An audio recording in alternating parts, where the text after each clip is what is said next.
ሰላም ጤና ይስጥልን ክቡራን የዩቲዩብ ቤተሰቦች፣ የሰዓቱን አጫጭር መረጃዎች እየቀርብ ያለው እስከ ፍጻሜው አብራችሁን ቆዩ።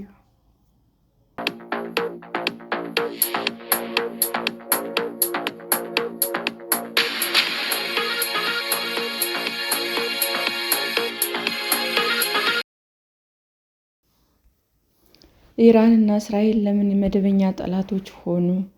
ወትሮም በጠላትነት በዓይነ ቁራኛ የሚጠባበቁት ሲበረታም በቀጥታና በተዘዋዋሪ የሚፋለሙት እስራኤል እና ኢራን ካለፈው ሐሙስ ሰኔ 5 2017 ዓ.ም ሌሊት አንስቶ እስራኤል በከፈተችው ጥቃት ወደ ለየለት ጦርነት ውስጥ በመግባታቸው ዓለም ጭንቀት ውስጥ ገብቷል።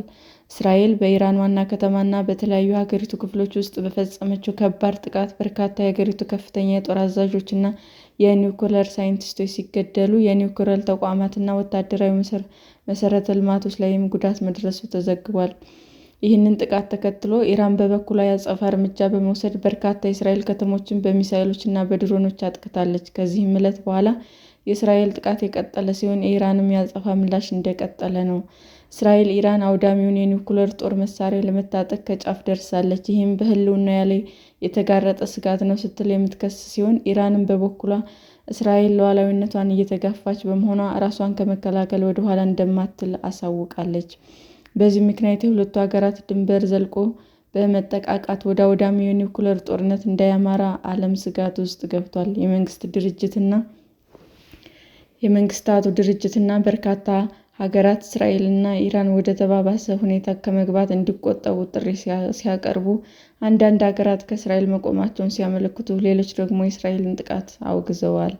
እስራኤልና ኢራን ለዘመናት የዘለቀ ባላንጦች ናቸው። በሁለቱ ሀገራት መካከል የቆየው ከፍተኛ የጠላትነት ስሜት በመካከለኛው ምስራቅ ሰላም እንዲርቅ ዋነኛ ምክንያት ሆኖ ቆይቷል። ቴህራን ከምድረ ገጽ እንድትጠፋ የምትሻት እስራኤልን ትንሿ ሰይጣን ስትላት፣ አሜሪካንን ደግሞ ትልቋ ሰይጣን በማለት ለሁለቱ ያላትን ተመሳሳይ አመለካከት ስታንጸባርቅ ቆይታለች። ኢራን እስራኤል ላይ ቀጥተኛ ጥቃት ከመፈጸም ይልቅ በገንዘብና በትጥቅ የምትደግፋቸው ቡድኖች በመጠቀም በእጅ አዙር ጥቃት እንደምታስፈጽምም ይነገራል።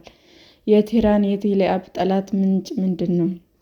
እስከ አውሮፓውያኑ በ1970ዎቹ መጨረሻ ድረስ በእስራኤልና በኢራን መካከል የነበረው ግንኙነት ከሌሎች የመካከለኛው ምስራቅና የባህረ ሰላጤው ሀገራት በተለየ መልካም የሚባል ነበር። እስራኤል በ1948 ላይ ከተመሰረተች በኋላ ከግብጽ በመቀጠል ለይሁዳዊቷ ሀገር እውቅና በመስጠት ሁለተኛዋ ኢስላማዊት ሀገር የነበረችው ኢራን ናት። በወቅቱ ኢራን ትመራ የነበረው በመካከለኛው ምስራቅ ጠንካራ የአሜሪካ ሀገር በነበረው የሻህ ፓህላቪ ሥርወ መንግስት ነበር።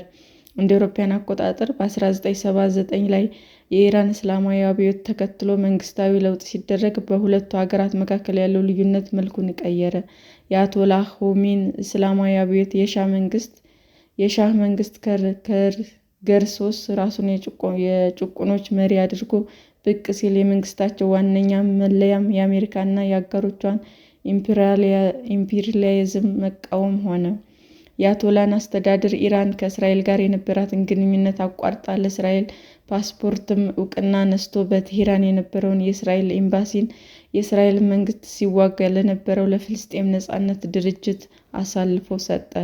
በመላው ዓለም የሚካሄዱ ግጭቶችን የሚያጠናው ኢንተርናሽናል ክራይሲስ ግሩፕ ዳይሬክተር የሆኑት አሊ ባኤዝ የኢራን መሪዎች ጥላቻ የጀመረው ገና ከጠዋት ነው ይላሉ። በእስራኤል ላይ የመረረ ጥላቻ የአዲሱ የኢራን መንግስት መገለጫ የሆነው አብዛኞቹ አመራሮች እንደ ሊባኖስ ባሉ አካባቢዎች ከፍልስጤም ተዋጊዎች ጋር በወታደራዊ ልምምድና የሽምቅ ውጊያ ሲያደርጉ ቅርበት ስለፈጠሩ ነው ይላሉ። ከዚህ በተጨማሪም አዲስቷ ኢራን ራሷን የፍልስጤማውያን ጉዳይን በማጉላት የሙስሊሞች ተቆርቋሪ ሀገር ሆና ለመታየት ስለምትሻ ጸረ እስራኤል ሆና ብቅ ብላለች። እንደ ባኤዝ ገለጻ ቀድሞ ባሉት ዓመታት ለእስራኤል ጥልቅ ስጋት ኢራን በነበረችበት ዘመን እስራኤል ኢራንን እያማረረች ጠላት ትሆንብኛለች የሚል ጥርጣሬ አልነበራትም ይላሉ። ነገር ግን እስራኤልና ኢራን በዓይነ ቁራኛ እየተጠባበቁ ቆይተው ከሳዳም ሁሴን መንግስት መውደቅ በኋላ እስራኤል በቀጠናው ለደህንነቷ አደገኛው ሀገር ኢራን መሆኗን በማመን የዘወትር ስጋቷ ሆነች። በተለይም ኢራን ለሰላማዊ አገልግሎት ነው የምትለው የኒውክሌር አቅም ግንባታዋ የበለጠ እንቅልፍ ነሳት። የእስራኤልና ኢራን የእጅ አዙር ጦርነት ኢራን በመካከለኛው ምስራቅና በባህረ ሰላጤ አካባቢ ከእስራኤል ውጭ በቀጠናው ጠንካራ ሀገር የሆነችው ሳዑዲ አረቢያን በጥርጣሬ ነው የምትመለከታት። በአብዛኛው ሱኒ ሙስሊሞች በሚኖሩበት ቀጠና የብዙኃን ሺያ ሙስሊሞች መገኛ የሆነችው ኢራን ወደፊት ሊቃጣባት ከሚችል ጥቃት ራሷን ለመጠበቅ ስትል በመረጠችው ስትራቴጂ ከተቀሪው ዓለም ልትነጠል መቻሏንም በአይዙ ይገልጻሉ። በዚህም የኢራን መንግስት ከሀገሪቱ ይልቅ በአካባቢው የተለያዩ ዓላማዎች አንግበው ከሚንቀሳቀሱ ቡድኖች ጋር በማባረር ፍላጎቷን ለማስጠበቅ ሲጥር ቆይቷል። ኢራን አክሲስ ኦፍ ሬዚስታንስ ስትል የምትጠራው ስብስብ በሊባኖስ፣ በሶሪያ፣ በኢራቅና በየመን የተንሰራራ ሲሆን በዋናነት በሀገሪቱ ውስጥ ያሉ ጸረ እስራኤል የሆኑ ታጣቂ ቡድኖችን ያቀፈ ነው። ቴህራን በአሜሪካና በአውሮፓ ህብረት አሸባሪ ተብሎ የተፈረጀውን እና መቀመጫውን በሊባኖስ ያደረገውን ሂዝቡላህን ታስታጥቃለች። ጋዛን ለሚያስተዳድረው ሐማስ፣ በየመን ለሚንቀሳቀሱት ሁቲ አማጽያን ኢራን የተለያዩ ድጋፎች በማድረግ በአካባቢው ተጽዕኖ ስትፈጥር ቆይታለች። እስራኤል ደግሞ ኢራን በዙሪያው ይህ ሁሉ ስታከናውን ዝም ብላ አልተመለከተችም። ኢራን ውስጥ የሚገኙ ኢላማዎችን እንዲሁም በዙሪያዋ ባሉ ሀገራት ውስጥ የሚንቀሳቀሱ በቴህራን የሚደገፉ ቡድኖች ላይ እርምጃ ስትወስድ ቆይታለች። ባለፉት ዓመታት በኢራንና በእስራኤል መካከል የነበረው ጦርነት ከመጋረጃ ጀርባ ያለ ጦርነት ተብሎ ሲገለጽ ኖሯል። ለዚህም ደግሞ ምክንያቱ ሁለቱ ሀገራት በሌሎች ሀገራት ውስጥ በሚገኙ ኢላማዎች ላይ ለሚፈጽሙት ጥቃት ኃላፊነት ሲወስዱ አይታይም። በተለይ ኢራን እስራኤልን በቀጥታ ከመተንኮስ ይልቅ በምትደግፋቸው ታጣቂ ቡድኖች በኩል በእጅ አዙር ስታጠቃ ትኖራለች። እንደ አውሮፓውያን አቆጣጠር በ1992 የወቅቱ የሂዝቡላህ መሪ የነበሩት አባስ አል-ሙሳዊ ግድያን ተከትሎ ለኢራን ቅርበት ያለው እስላማዊ ጂሃድ ቡድን ደቡብ አሜሪካ አርጀንቲና ውስጥ የሚገኘውን የእስራኤል ኤምባሲን በቦምብ አጋይቶ 29 ሰዎችን ገድሎ ነበር። እስራኤል ለሂዝቡላህ መሪ ግድያ ኃላፊነት ባትወስድም የቴል አቪቭ የደህንነት ተቋም የሆነው ሞሳድ ግድያውን መፈጸሙ ይታመናል። እስላማዊ የጂሃድ ቡድንም ቢሆን የእስራኤልን ኤምባሲ ያጋየው ያለ ኢራን እውቅና እንደማይሆን ብዙዎች ዘንድ ይታመናል። የኢራን ኒውክሌር እና የእስራኤል ስጋት እስራኤል የኢራን ጉዳይ አንገብጋቢ የሚሆንባት የአያቶላህ የኢራን የኒውክሌር ፕሮግራም ነው። ለዚህም ኢራን የቦምብ ባለቤት እንዳትሆን እስራኤል የተቻላትን ስታደርግ ቆይታለች። ኢራን ግን የኒውክሌር ፕሮግራሟ ብቸኛው ዓላማ ኤሌክትሪክ ኃይል ለማመንጨት የሚውል ሰላማዊ ዓላማ ያለው ነው ስትል ቆይታለች። ይህም ምክንያት ጨርሶ የማትቀበለው እስራኤል በዲፕሎማሲ በኩል ኢራን ላይ ማዕቀብ ከማስጣል አልፎ ከአሜሪካ ጋር አብራ የኢራንን የኒውክሌር ማብላያ ጣቢያ ስቱአኒ የሚባል ኮምፒውተር ቫይረስ አውካ ከፍተኛ ጉዳት አድርሳ ነበር። እስራኤል የኢራንን ኮምፒውተሮች ብቻ ሳይሆን ሳይንቲስቶችን ኢላማ ያደረገች በቴህራን ጎዳናዎችም ላይ ገድላለች። በአውሮፓውያኑ 2020 በጉሙቶው የኒውክሌር ሳይንስ ተመራማሪው ሞሐሰን ፊክራዘድ ላይ የተፈጸመው ግድያም ብዙ ያነጋገረ ነበር። የእስራኤል የስለላ ተቋም ሞሳዳን ይህን ተመራማሪ ለመግደል ያደረገችው ተደጋጋሚ ጥረቶች ሳይሳኩላት ቆይተው ነበር።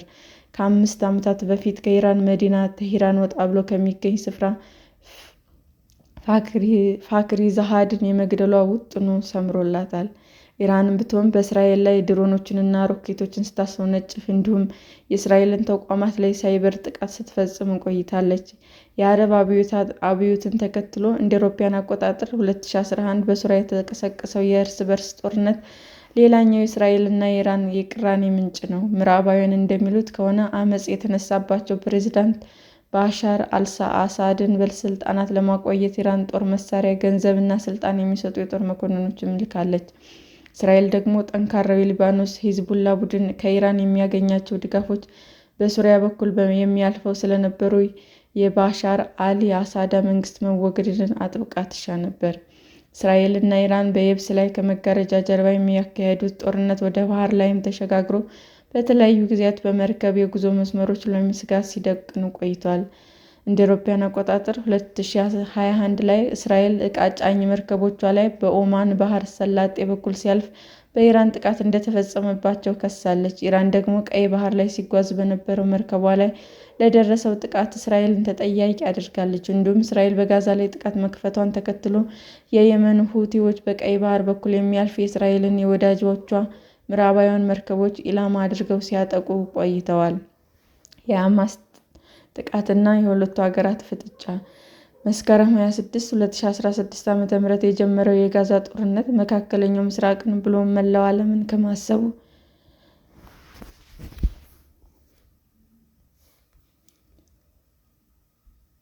መላው ዓለምን ከማሳሰቡ ባሻገር በእስራኤልና በኢራን መካከል ያለው ጠላትነት ወደ ከፋ ደረጃ አድርሶታል። በኢራን የሚደገፈው ፍልስጤማዊ ቡድን ሐማስ የእስራኤልን ድንበር ተሻግሮ ድንገተኛ ጥቃት ከፈጸመ በኋላ ክስተቱ ኢራንና እስራኤልን ወደ ለየለት ጦርነት ያስገባል ሲሉ በርካቶች ገና ከመነሻው ስጋታቸውን ሲያስቀምጡ ነበር። በአካባቢው የሚገኙና በኢራን የሚደገፉ ታጣቂ ቡድኖችም እስራኤል ኢላማ ያደረጉ ሚሳኤሎችና ድሮኖች ወደ እስራኤል ሲወነጨፉ ቆይተዋል። እስራኤል ሐማስን ለማጥፋት እና የታገቱባትን ዜጎች ለማስለቀቅ ጋዛ ላይ የከፈተችው ዘመቻ ወደ ሁለተኛ ዓመቱ በተቃረበበት ጊዜ ከኢራን ጋር ወደ ለየለት ጦርነት ገብታለች። ቀደም ሲልም በኢራን የሚደገፉት ሐማስን፣ ሂዝቡላህንና ሁቲዎችን ኢላማ ጥቃቶችን ስትፈጽም ቆይታለች። በዚህም የቡድኖቹን ወሳኝ መሪዎችና ኢራን እና ሊባኖስ ጭምር አድና በመግደል ከባድ ጉዳት አድርሳባቸዋለች። በተጨማሪም ሶሪያ ውስጥ ተደጋጋሚ ጥቃት በመፈጸም ጠላቶች የምትላቸውን ኃይሎችም አቅም ማዳከም ችላለች። በዚህም መካከል የኢራን ከፍተኛ የጦር መኮንኖች እና የኒውክሌር ሳይንቲስቶች እያደነ የሚያጠፋው የእስራኤል የስለላ ተቋም ሶሪያ ውስጥ በሚገኘው የኢራን ቆንስላ ላይ ድንገተኛ ጥቃት ፈጸመ። በዚህ ጥቃትም ኢላማ ሆነው የተገደሉት ቀላል የሚባሉ የኢራን ባለስልጣናት አልነበሩም። 2 ጄኔራሎች እና በርካታ የጦር መኮንኖች ደማስቆ ውስጥ እንደወጡ ቀርተዋል። ነገር ግን እስራኤል በኢራን ከፍተኛ የጦር መኮንኖች ላይ ለፈጸመው ጥቃትን በይፋ ኃላፊነቱን ባትወስድም ዓለም ግን ከሷ ውጭ ይህንን ጥቃት ሊፈጽም የሚችል ኃይል እንደሌለ ይስማማል። ኢራንም በጄኔራሎቿ ላይ ለተፈጸመው ግድያ አጸፋ ባለፈው ዓመት ሚያዝያ ላይ ለመጀመሪያ ጊዜ በቀጥታ እስራኤልን ኢላማ በማድረግ ከ300 በላይ ሚሳኤሎችና ድሮኖችን አስወንጭፋ በሁለቱ ሀገራት መካከል የኖረውን ውጥረት መልኩን እንዲቀይር አድርጋለች። አሁን ደግሞ እስራኤል በኢራን ላይ ለቀናት የዘለቀ መጠነ ሰፊ ጥቃት መክፈቷን ተከትሎ ኢራንም ተከታታይ የአጸፋ ጥቃቶችን በእስራኤል ላይ መፈጸሟ አስፈሪ የሁለቱ ሀገራት ቀጥተኛ ግልጽ ጦርነት ጅማሬ ሆኗል።